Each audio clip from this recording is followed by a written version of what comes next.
Friends మీరు ఎప్పుడెప్పుడా ఎదురు చూసినటువంటి పీఎఫ్ ఆఫీసుల్లో ఖాళీగా ఉన్నటువంటి పర్సనల్ అసిస్టెంట్ ఉద్యోగాలకి సంబంధించి భారీ నోటిఫికేషన్ అనేది జస్ట్ కొద్దిసేపటి క్రితమే రిలీజ్ అయింది.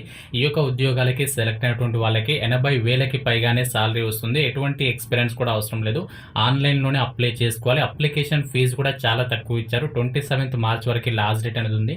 Andhra Pradesh, Telangana male and female candidates అందరూ కూడా అప్లై చేసుకోవచ్చు. ఈ యొక్క ఏడాదిలోనే రిలీజ్ అయినటువంటి నోటిఫికేషన్స్‌లో ఇది మనకి బెస్ట్ నోటిఫికేషన్‌గా అయితే చెప్పొచ్చు.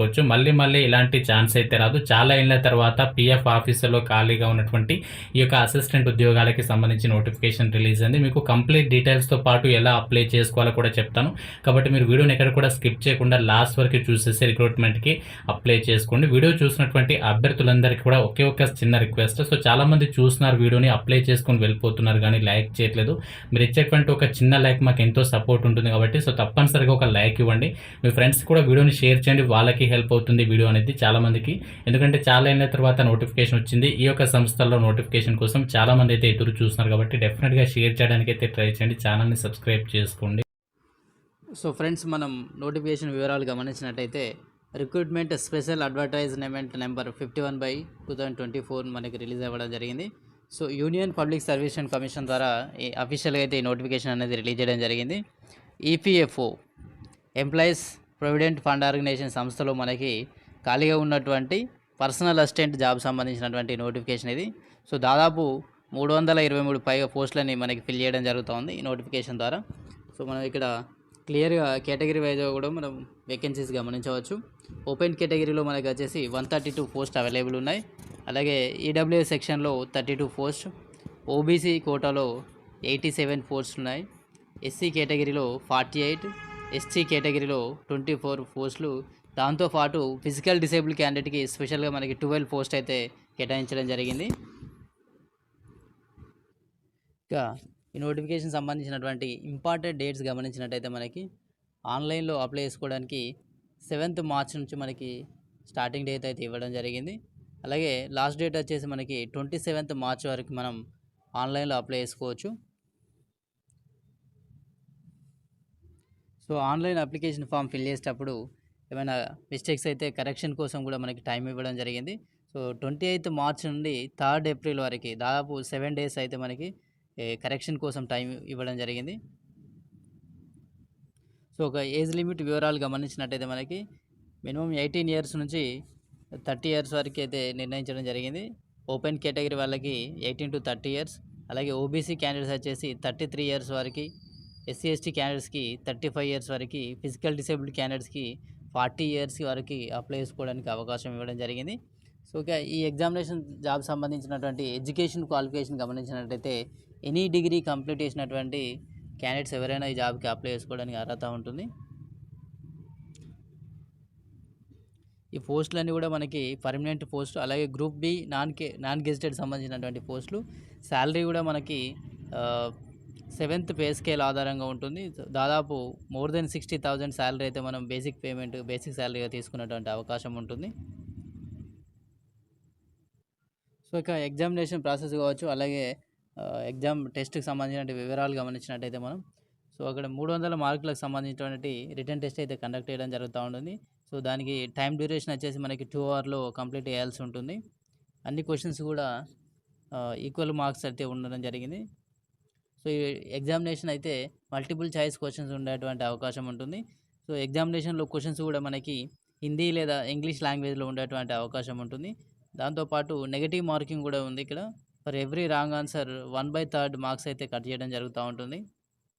ఇక ఎగ్జామినేషన్ సిలబస్ గమనించినట్టయితే మనకి మేజర్గా 4 టాపిక్స్ నుంచి క్వశ్చన్స్ వచ్చేటువంటి అవకాశం ఉంటుంది. ఇంగ్లీష్ లాంగ్వేజ్ కావచ్చు, అలాగే జనరల్ అవేర్నెస్ నుంచి, క్వాంటిటేటివ్ ఆప్టిట్యూడ్ నుంచి, రీజనింగ్ అండ్ కంప్యూటర్ ఆప్టిట్యూడ్ నుంచి మనకి క్వశ్చన్స్ వచ్చేటువంటి అవకాశం ఉంటుంది. సో ఇక ఈ రిటర్న్ టెస్ట్లో క్వాలిఫై అయినటువంటి క్యాండిడేట్స్కి మాత్రమే మెరిట్ లిస్ట్ ఆధారంగా స్కిల్ టెస్ట్ అయితే కండక్ట్ చేయడం జరుగుతూ ఉంటుంది. స్కిల్ టెస్ట్ విషయానికి వచ్చినట్టయితే మనకి టైపింగ్ సంబంధించినటువంటి టెస్ట్ అయితే కండక్ట్ చేయడం జరుగుతూ ఉంటుంది. సో ఇంగ్లీష్లో మనకి వర్డ్స్ అనేవి టైప్ చేయాల్సి ఉంటుంది, లేదంటే హిందీలో వర్డ్స్ అనేవి టైప్ చేయాల్సి ఉంటుంది. దానికి సంబంధించినటువంటి స్కిల్ టెస్ట్ అయితే కంపల్సరీ కండక్ట్ చేసిన తర్వాతనే రిక్రూట్మెంట్ చేసుకోవడం జరుగుతూ ఉంటుంది.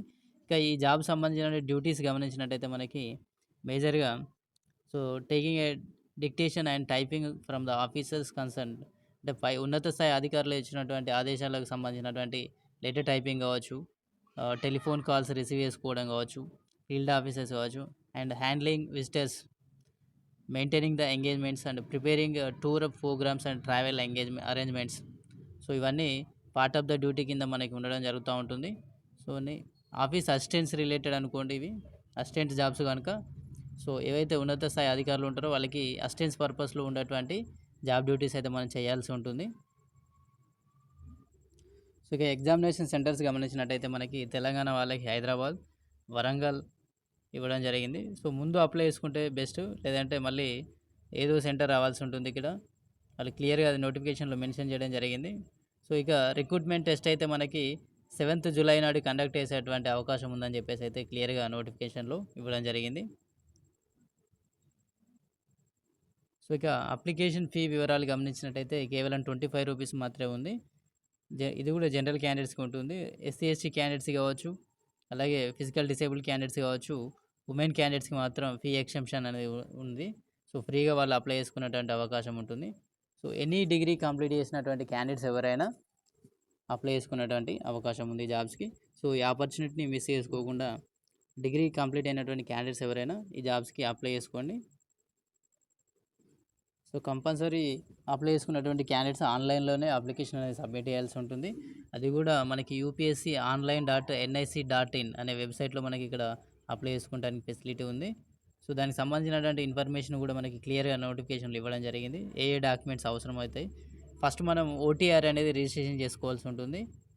సో OTR రిజిస్ట్రేషన్ తర్వాత మనకి యూజర్ నేమ్ అండ్ పాస్వర్డ్ వస్తుంది. ఆ user name and password use చేసి మనం ఈ యొక్క కన్సర్న్ జాబ్స్కి అయితే అప్లై చేసుకోవడానికి అవకాశం ఉంటుంది. సో OTR రిజిస్ట్రేషన్ ఎలా చేసుకోవాలి అనేది కూడా మనకి ఇక్కడ నోటిఫికేషన్లో క్లియర్గా ఇవ్వడం జరిగింది. సో అన్ని డీటెయిల్స్ ఇక్కడ మ్యారేజ్ ఉమెన్ అయితే ఎలా ఉంటుంది, సో దానికి సంబంధించినటువంటి ప్రాబ్లమ్స్ ఏమైనా ఉంటే వాటికి సంబంధించిన ఇన్ఫర్మేషన్ కూడా మనకి క్లియర్గా ఇక్కడ ఇవ్వడం జరిగింది. సో ఈ అప్లికేషన్ ఫిల్ చేసేటప్పుడు ఏమైనా డౌట్స్ వచ్చినట్టయితే మనకి దానికి సంబంధించినటువంటి ఇన్ఫర్మేషన్ కోసం మనం ఇక్కడ హెల్ప్ లైన్ నెంబర్ అయితే ఇవ్వడం జరిగింది. UPSC సంస్థకు సంబంధించినటువంటి హెల్ప్ లైన్ మనకి. సో మార్నింగ్ 10 నుంచి ఈవినింగ్ 5 వరకు వర్కింగ్ అవర్స్లో మనం కాల్ చేయాల్సి ఉంటుంది. స్క్రీన్ పైన కనిపించేటువంటి నెంబర్స్ నోట్ చేసుకొని మీకు ఆన్లైన్లో అప్లికేషన్ ఫామ్ ఫిల్ చేసేటప్పుడు ఏమైనా డౌట్స్ వచ్చినట్టయితే, లేకపోతే ఏమైనా క్వరీస్ రిలేటెడ్ ఇన్ఫర్మేషన్ కావచ్చు, మీరు ఈ ఫోన్ నెంబర్కి కాంటాక్ట్ చేసి తెలుసుకోవచ్చు. సో ఆన్లైన్ అప్లికేషన్ ప్రాసెస్ వచ్చి మనకి 7th మార్చ్ నుంచి 27th మార్చ్ వరకు అవకాశం ఇవ్వడం జరిగింది. సో ఫ్రెండ్స్, ఇది మనకి PF ఆఫీస్లో ఆఫీస్ అసిస్టెంట్ జాబ్ సంబంధించినటువంటి information. Thank you for watching this video.